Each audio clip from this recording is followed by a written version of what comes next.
there guys, it's Gudny here from Reykjavik and welcome to another episode of How to Iceland, the only YouTube series dedicated to helping you and your Iceland travels. Today we're parking ourselves right into a subject that might not sound thrilling at first, but trust me, you want to know this if you will be coming to Iceland and driving yourselves. That's right, today's topic is parking in Iceland. Does it sound basic? Sure, but get it wrong and you could end up with a nasty fine. Or worse, your rental car towed, which is not exactly how we want to be spending our holiday. Am I right? Today I'm going to be talking about parking inside and outside of the city, how to know if you have been fined, and what to keep in mind if you are renting a larger camper van. Like I have talked about in numerous videos, I do recommend doing day tours when you come here, so you don't have to worry about the hassle of renting, driving, and parking yourselves. But I completely understand that some people want the flexibility of a rental car. So if you are coming here, you're renting a car and you're driving yourself, you have to know the basics. Parking, there's no parking on the Rainbow Street, that's a walking street. For only walking, no parking. Parking in the city and for other towns in Iceland is usually zone related. These zones we call P something and they range from P1 to P5. And here's a quick breakdown of them. The P1 zone is our most expensive zone. You will find it in the heart of the downtown area and here you will be paying premium rates to park. And note you can only stay in P1 parking slots for a maximum of 2 hours.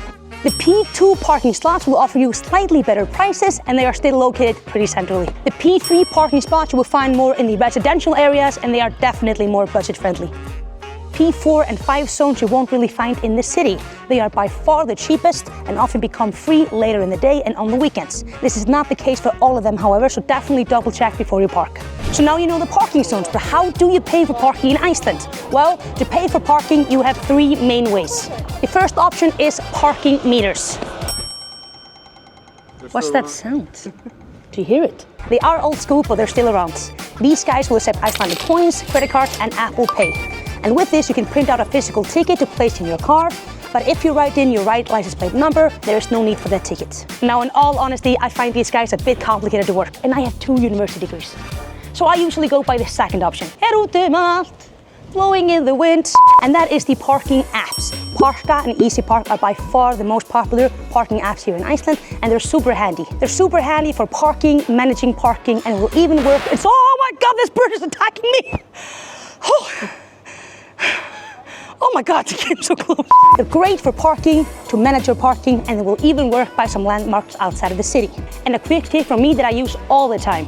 If I'm in an area and I'm not sure if I have to pay for parking there or not, I will simply open up my app, see where I am, and check if I need to pay for parking in that area, and if so, in what area I am. How handy. Oh, free parking in the pond. Something to look out for. Parking garages can also be a great option. They're safe, dry, and often cheaper for longer stays. And if you're using a parking app and have your license plate written down in there, you can connect it to a camera system in the parking garages and they can read the license plate as you're driving in and out of it and charge you there. And you can also use machines inside the parking garages. But do note that many of these parking garages have set opening hours. Like this one right here, Traðarkot, it opens at 7 a.m. and it closes down at midnight. So after midnight, no one is driving out of here. In. Just go right ahead. Right ahead, yeah, inside. Yeah, I work here, yeah. Now here are a few tips for camping vans and for parking outside of the city. Are you renting a camper van to explore Iceland? Perfect, it can be a great way to explore. But do know that wild camping is completely illegal here. So you have to park in a designated area and spend the night there. And when you're parking throughout the day, you also have to park in a designated area. And these can be found in various locations throughout the islands. A lot of people do tend to struggle with where to park their camper vans when they're in the city. And I would recommend that you go to the Laugardalur eco campsite since they have a designated area there for camper vans. Keep in mind too, check if you are required to pay for parking by some natural sites. Never drive or park off-road. If you are caught doing this, you will definitely get fined. Always park in the same direction as the traffic. To park against it is illegal. Respect private property. If it looks like someone's driveway, it probably is. You can't park here. You can't park here. It's private property. It says einkastæði. Get out of here, cat. Einkastæði. Private parking. If you break any of these rules, you will get fined. We also have all the classic ones. No speeding, no driving dangerously, and if you're passing through a tunnel we don't need to pay for, you have to pay for it, of course. But the great news is we only have one tunnel in Iceland that you have to pay to drive through, and that's Vaðlaheiðargöng up in the north by Akureyri. Now what to do if you get fined? Find me somebody to love. Now what to do if you do get a parking ticket, and how would you even know? That's a great question actually, since the city no longer prints out physical fines. So if you don't see a ticket on your car, that does not mean you're safe. Us locals who own our car get the fine sent directly from our bank, so we receive a notification on our phones. Yay. But for travelers who are not registered for their vehicle since they are renting it, the best way to check if you did get a fine is to take your license plate number and type it into the official city's website. And I will link it here below. But if you would...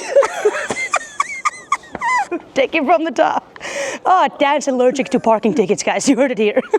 And the rule of thumb is, if you do get a ticket, you want to pay it as early as you can. Since if you pay within the first 3 days, you get a discount on your fine. If you pay within the first 2 weeks, you pay as much as the fine is.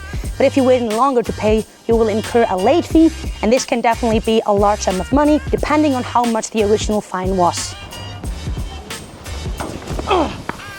Come on! Parking in the city! If you leave Iceland without paying a fine you received in a rental car, you're definitely not off the hook. The rental car company will track you down and make you pay the fine. Plus, many of these companies will also charge you an additional handling fee. Yikes. Parking in Iceland is pretty simple if you know the rules. And now you do. So come on over, rent a car, drive around, and don't worry about the parking tickets following you back home. If you like this video, please give it a like and subscribe to our channel. Drop a comment below if you still have any questions. And I'll see you next time in Reykjavik. Bye!